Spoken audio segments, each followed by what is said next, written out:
Good morning, Highlanders. I'm Cameron Fink. And I'm Tessa Johns. Today is December 7th. And welcome back to the Tartan Times.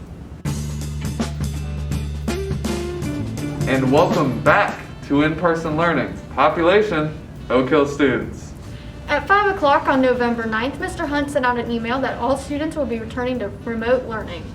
The reason for the move was initially cited in an email as shortages of staff and subsequently substitute teachers to fill the position of absent teachers, whether it be because of quarantine, recovery, or just general personal reasons. We plan to return on November 30th, which is the last day of November, if all went well. And of course, it did. And it's good to be back. In other good news, vaccines being produced by Moderna and Pfizer lead in trial safety and tested mass production. We may be able to expect to see vaccines rolling in at the end of this month. At the time of recording, the vaccines do not yet have the FDA approval. However, the U.S. has purchased millions of doses in order to give them out as soon as they're ready. It seems that the CDC is suggesting frontline healthcare workers are firstly eligible for said vaccine when the time comes. Second on the list, though, would be the elderly that are at exceptionally high risk of complications due to COVID-19 if they were to contract it. According to many studies, about 40% of coronavirus deaths have come from those in long-term care facilities. As infection rises, the figures are expected to rise if the vaccines aren't administered. Following those in care facilities, though, the CDC has hinted essential workers may be next in line due to their frequent contact with others. Essential workers include law enforcement, transportation employees, education staff, and many more. After this, we project that those who are severely immunocompromised will be the first ones to get it. Regardless, we will have to wait and see how, when, and where these vaccines will be distributed. Will it be expensive? Will students not be a high priority due to age, despite their oftentimes essential jobs? If you ask me, the most important question is how large would the needle be? I do not mess with needles. Me neither, Cam. Despite the lack of clarity from tangible plans or information, stay hopeful. Oak Hills has done a well enough job and will continue to do well in spite of the circumstances. Very few things can keep a motivated student body and staff from education, not even COVID. And with that, let's toss it over to Marin to see if the winter weather and ugly sweater season is here.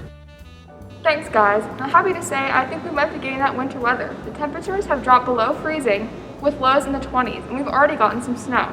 But just remember, the snow might be pretty, but it sure is cold on here. Are you seeing any potential snow days out there, Marin? Not just yet, but I'll keep an eye out. Well, we'll stay inside in our heated booth while you go brave the outdoors. Thanks, Marin. While overshadowed by other news, a breakthrough study has claimed to reverse human aging.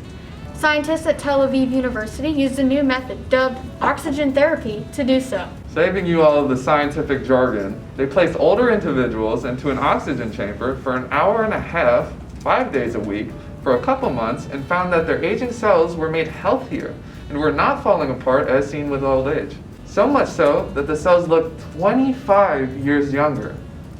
If you would like to read more about this miracle therapy, click the link in the description. Moving on now. While we may not be in the eye of a wintry storm yet, winter sports are still here. And with that, the swim team has been gearing up for their season, and the first impressions are promising. We sat down with Coach Schroeder and some of his promising prospects to see how he thinks their team is coming along. Let's take a look now. I'm interviewing Alex Schmidt, member of the Oak Hill swim team. What's an experience you really remember from swim? An experience I really remember from swim. So my freshman year, I lost my goggles like 3 meets straight. Like they fell off as soon as I hit the water. And so after that, Coach Schroeder, he made me start practicing 500s, which if you didn't know what a 500 is, that's 20 laps of the pool. He made me practice them without goggles repetitively at practice. So I do like 10 of them at practice, no goggles, eyes burning. Until eventually I just learned to do it with my eyes closed. Does that technically go against the Fifth Amendment of no cruel or unusual punishment? No, I definitely deserved it. I'm here with Oak Hill's infamous swim coach, Mr. Schroeder. How you doing, Mr. Schroeder? I'm living a dream, living a dream. All right. My first question for you would be, how has the pandemic changed the way you guys prepared for this season? Lots of things have changed. It's almost gone from normal swimming to synchronized swimming. Spacing out in the pool is 6 feet. Kids actually swim very synchronized. They're also very unified. Makes them much more team-oriented because they have to stay focused on everybody else in the pool. So it's actually working out well. Meets are even more entertaining because they have to keep their 6 feet spacing, but there's less of that camaraderie. Okay.